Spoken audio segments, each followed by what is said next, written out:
Okay, so this is Gotta upload that. Tom Clancy, Joseph Robinson, and Lucas Cheshire having a discussion about VFX in movies for Task One Research. Particularly Star Wars, where they're discussing here. Since it's had best development. Yeah, we're basically talking about which like all the Star Wars movies and. They'll keep recording even if it turns off. What? They'll keep recording even if Yeah, it'll be fine. We're talking about all the movies and which ones we think have the best VFX and how we think the VFX affects the quality of the movie. So if we're talking about like pure like quality of VFX, I think for me the current trilogy, what are they called again? It's not a trilogy yet. Sequel trilogy. I think it's not a trilogy yet, is it? It's going to be a trilogy though. Oh, okay. The latest film, so Force Awakens, Last Jedi. It's Force Awakens, I think they Jedi. have the best VFX so far. Yeah, but that is mainly due to it coming out more recently rather than. But J.J. Abrams, for all his faults in script writing, I genuinely think in terms of visuals, he's one of the best workers there. They've definitely improved. Like they were working way above what they were at in the time. Because I remember in some of the, I can't remember if it was the prequels. I don't think it was, but they done matte painting. That's the original trilogy. It was the original. They wouldn't done it with So you had the matte painting, which is because exactly. So it's like it depends what it depends. Like, are we talking about like what you think is impressive or what you think looks nice? Because like for me, I think that the latest trilogy looks the best. Like it looks amazing. Like the lightsaber fights is like the like I said earlier, the fight scene, the Last Jedi between Rey, Kylo, and the throne room. That is fucking spectacular. They've got to set themselves to improve either way, because what they did was that during that time where they were making these were revolutionary. Yeah, exactly. So they've got to top that. Yeah, exactly. Like, so like these ones look incredible, but then also like there is a level like you have to appreciate the fact that like A New Hope came out in what 1977. 77, and that has like fully fledged space battles. I mean, even I wouldn't say it looks bad now. Like, You can tell. Well, it depends. Do you mean like the visually? originals, or do you mean the Visually, remakes? it doesn't look bad. Don't talk to me about that. Because I think the remakes are terrible. It's got so much unnecessary CGI that just doesn't look right. But then the originals look really, really good. Like the originals to me, I think, are one of the. They're some of the films. The original films, I think, are some of the best aged films I think I've ever seen. Yeah, because they're timeless because they're real things. They use like models and stuff. Yeah, exactly. I still abide by. I believe that Yoda looks better as a puppet than CGI. Yeah. Okay. Sure. Of course. Yeah. Because I mean, obviously, you can't have well choreographed fight scenes with him in CGI. But it's funny to watch. Like, so what? It's funny to watch Yoda. It's like a CGI character, just like flying around. It just doesn't. It's not. It doesn't work. I never thought it looked right. Like that's why with the prequels, I think because it's like I don't think there are many Star Wars movies that actually look bad. No. Like I think because like you can say like it's. Attack of the Clones. I think Attack of the Clones looks very bad. If I'm right in saying it was the prequels that done the animating, wasn't it? Yeah. Yeah. The prequels were way too CGI. They tried to take a new step. Because they were trying to move from models and they had so many characters that would require CGI, but it's something that's not perfected yet. I have to say, I respect the prequels more than I do the current. I respect them more than the current trilogy, because the current trilogy looks better. But then you have to remember, like, Attack of the Clones was 2003, 2003, and that's like the era of everything having CGI. Yeah. And at the time, it looked spectacular. And then also, it's like you have to really, even though I do agree, it hasn't aged very well. Attack of the Clones does not age very well. If CGI doesn't age well. Yeah, because it improves with every year. Yeah, that depends on how well it's done. Because, like, for example, like if you've seen The Matrix, like the first Matrix film recently, or any of them, they've aged terribly. Yeah. Oh, okay. I thought you were going to say. I thought you just told me you've seen them. Like they're still brilliantly well made. Jurassic Park has aged quite well. Yeah, Jurassic Park's aged. But I think for the most part, they used a lot of real parts. They used a lot. But especially in the kitchen. They use CGI. They used models of the actual things and they CGI'd parts of them. Yeah, over exactly. It was half and half. Yeah, I think it's like I think prequels have like both the best and the worst CGI. They have the worst in the sense where like, so if you look at that one shot in Attack of the Clones, you know when it shows all the clone army in front of the Republic, that scene, it doesn't look like it's from a live action movie. That looks like it's from like the Clone Wars cartoon, because it's like... It's just, no, but that's not like trying to bash the Clone Wars at all, because it's a great cartoon. Clone Wars is amazing. No, I don't mean in terms of bad CGI, I mean in the sense where like, literally that whole shot is CGI. It's not a single live action Yeah. thing. The thing And to me, that that's messes me bad. a lot about the prequels is that in both Attack of the Clones and Revenge of the Sith, there is not a single real clone trooper. They're all CGI. Yeah. Which Well, really just... Yeah, because originally they were doing the matte ones for them. Yeah. All the, one of the, I think it was what you were saying, where all the characters were CGI. That like even the scenes were as well. So it was like it had gone from sort of realism to animated in like a second. Yeah, exactly. That one shot, you don't like. You could take that shot out of context, but that's not from a Star Wars movie. That's from one cartoon. Had they done what they had done for The Hobbit with the scenery, it would have probably got away a little bit better. Not inherently well, but it would have probably done a little bit better off. I think the most important part of CGI is that you like. I think if you're going for VFX, you want like. Based on what I've seen, it looks like the best way to do it is to only have CGI where you need it. Because if you oversaturate with CGI, then everything's terrible. Like that's it seems to be the line. the Clone Wars. The Clone Wars or... Revenge of the Clones, I mean, sorry. Have you seen Jupiter Ascending? It's the film that was done... That is absolute... That's garbage. That is garbage. That's more garbage for its writing, though, I feel. The writing is bad, but the CGI... The VFX were nothing special, but like the main fault of that movie was the writing. But that movie was absolutely terrible. Couldn't even kill Sean Bean. I feel like one of the best ways they could probably work on CGI better is because movement is like key, and it seems really off. And what they've started doing in games is they actually film the sequence out, because they did this with The Last of Us. Yeah, they filmed the games like God of War. They're doing it with Death Stranding. Death Stranding looks amazing. I know. Yeah, that so they should stick to that, but they should actually put like the scenery, like the actual set they're using it on, and mix that with the motion capture. Good example. I think for me personally, example of good CGI. Have you seen the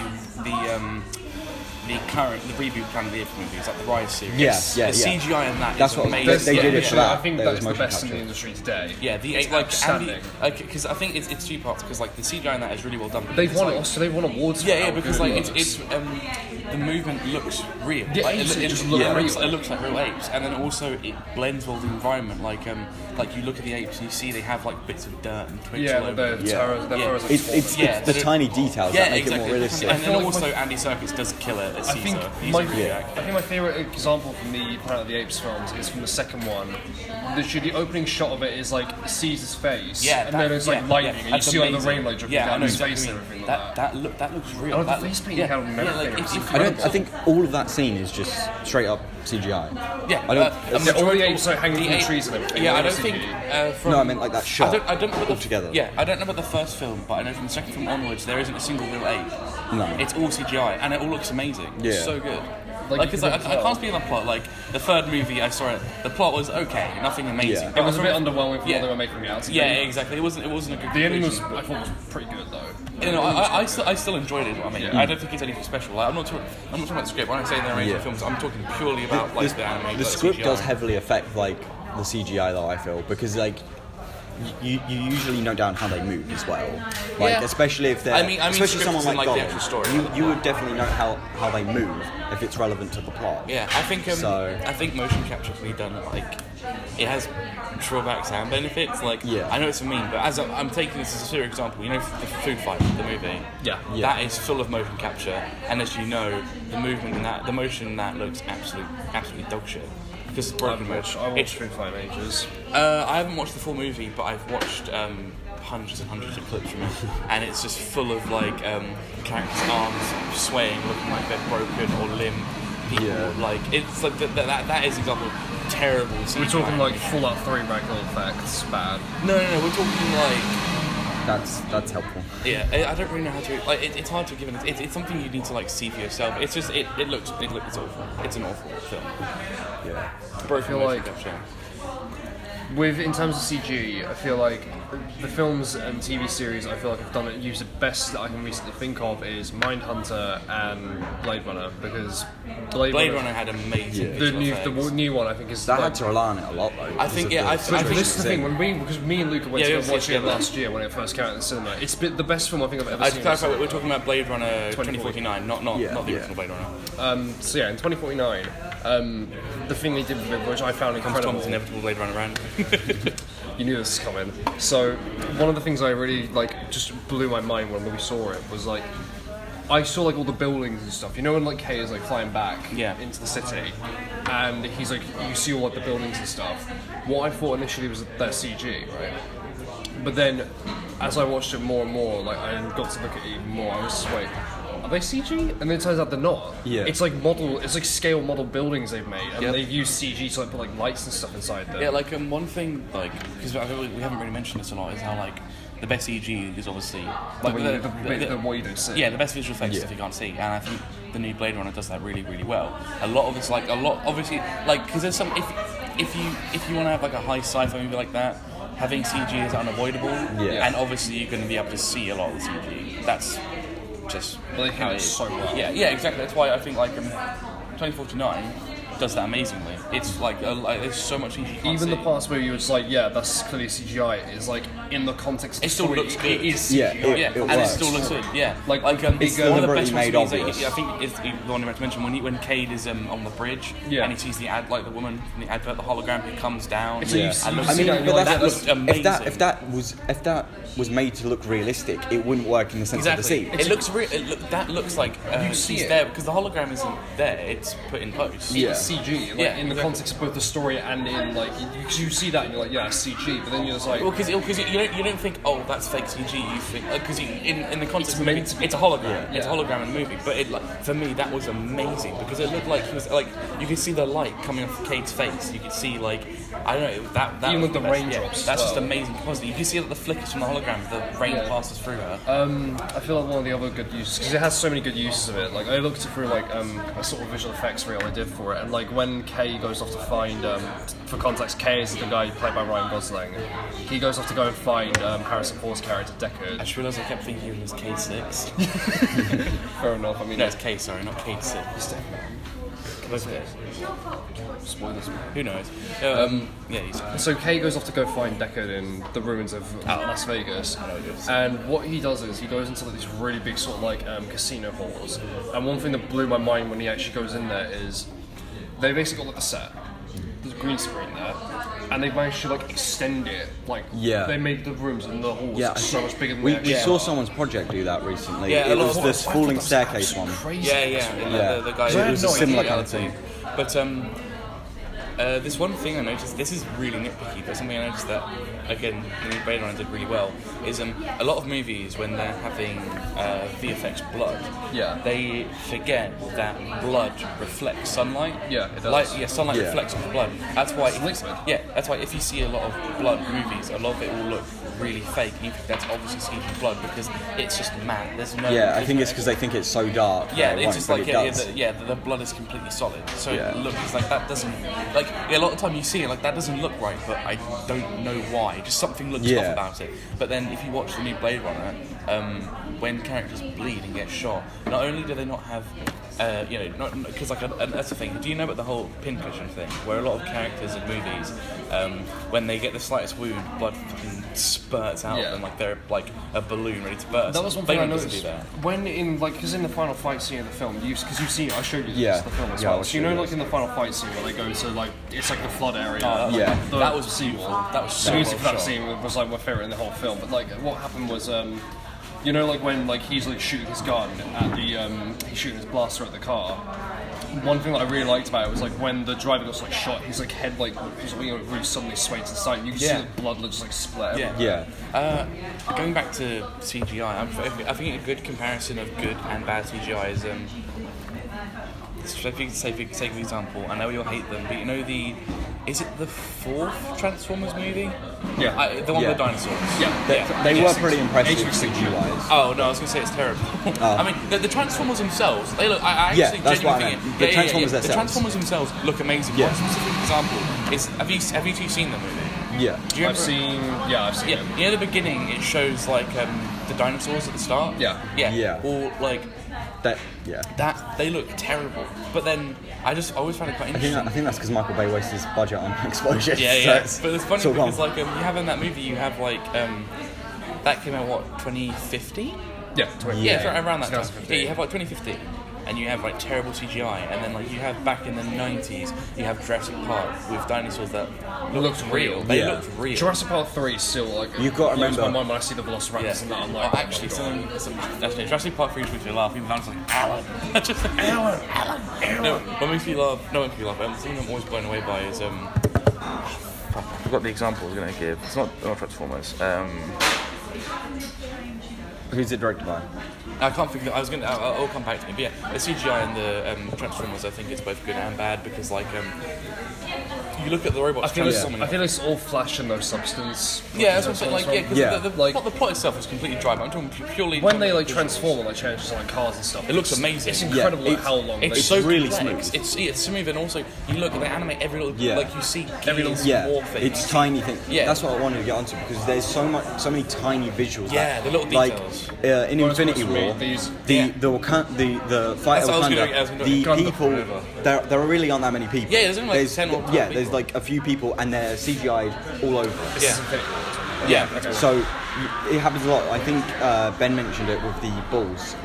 Yes, when yes, there's yes, stampede. yes. That you don't want to get a bunch of people for it. You just get a select group. Yeah, exactly. And have them do different things They as do if that they a look lot like in different TV people. movies. Yeah, well, they only have like They did it for Game And of Thrones. yeah, it's, they- it's, that's it's something so subtly that you don't really notice don't notice it. It's really well done. It's It's hard to especially notice when they're stuff. charging, they're rushing about. That must have been really hard considering the movement. Yeah, exactly. I was about to say, like, it's hard to notice the stuff at the Battle of Bastards because like everyone is like on horses, like rushing against each Yeah. other, killing each other. Actually, that's what I was going to do. Okay, so